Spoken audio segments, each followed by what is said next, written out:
Welcome to the Prado Museum. This is a program which features weekly sessions in English with the support of the nonprofit American Friends of the Prado Museum. And I would like to especially thank all of our supporters and those of our sister institution, the Fundación Amigos del Museo del Prado. Today we're starting in room 9A and we're going to focus on this wonderful painting by Francisco de Zurbaran of the Defence of Cadiz. It's quite interesting because it was conceived for Madrid's Buen Retiro Palace, and this painting was destined to the Hall of Realms, which included the paintings featured in this room. What is interesting about this decorative program of the Hall of Realms is that it was meant to enhance the power of the monarch and the monarchy and defend the Catholic faith. This decorative program included a series of different paintings, which included portraits of the monarchs and mythological figures and battle scenes. It's also interesting to remark that this program englobed a project that enhanced the monarch's global role as the empire extended globally, and they say that the empire in this period was an empire where the sun never set. And what is interesting is that a group of artists from all over were summoned to Madrid, Madrid's court, and these included famous artists like Diego Velázquez and Francisco de Zurbaran. Francisco de Zurbaran painted 10 paintings of the labors of Hercules, of which we have several in this room, and he also painted 2 paintings of the Defence of Cadiz, of which only this one remains. Before passing on to the particular details of this painting, I would like to highlight the biography of Francisco de Zurbaran. Francisco de Zurbaran was born in the region of Extremadura, bordering Portugal. And it's interesting because he had most of his artistic career was developed in Seville. There he painted for several religious orders, and after that moment, when he became famous and established himself, he attracted the attention of the Spanish court. Then they summoned him to Madrid, and in Madrid he worked alongside Diego Velázquez in the project of the Hall of Realms, and Diego Velázquez had an important imprint on his work, so much so that he started using lighter colors, painted loosely painted backgrounds. It's also interesting that this subject in particular of the Defence of Cadiz and the labors of Hercules were quite unusual in his career. He was better known for his religious paintings, especially full-length paintings of saints, apostles, etc., but also still lifes.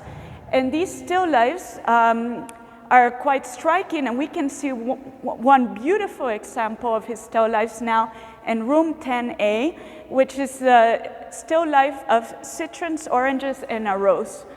This is a painting from the Norton Simon Museum, and it's currently temporarily on display until the end of June. Please don't miss out on this wonderful opportunity. And now, before going on to the particular details of the painting, I would like to tell you a bit about the history.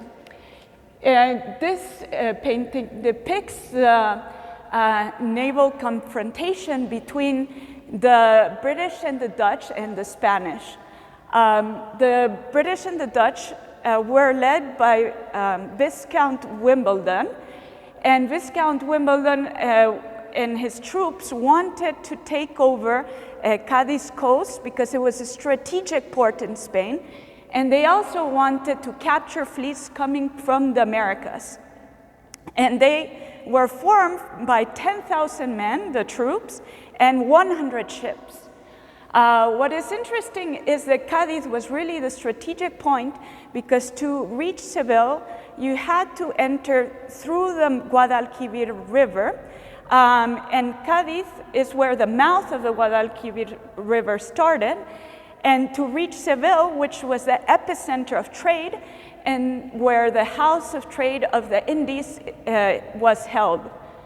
What is interesting as well is that the moment of the battle, we have several interesting features, such as the figures in the foreground and then the backdrop.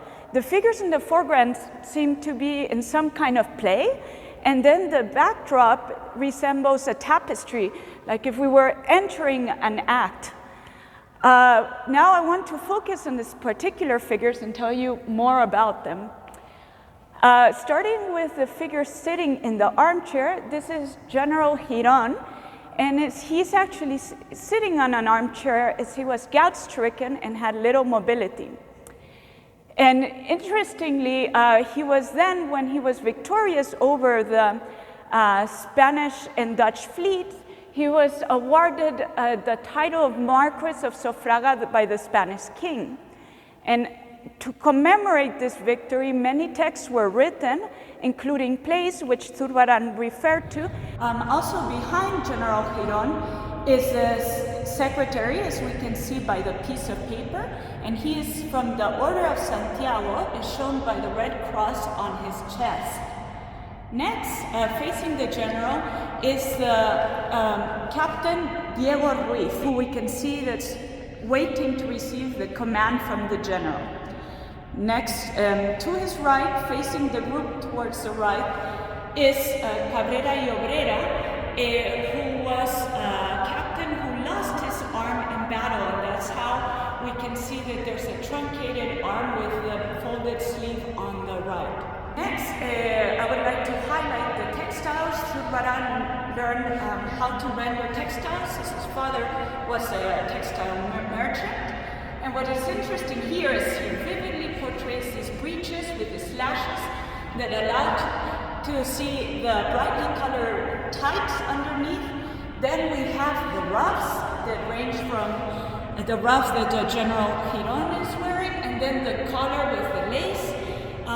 The new fashions came from Flanders in the 17th century and allowed greater mobility and comfort.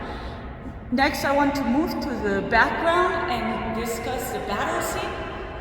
What is interesting is Zurbaran probably referred to topographical prints to render, for example, the fort of El Puntal, which is seen here on the coastline.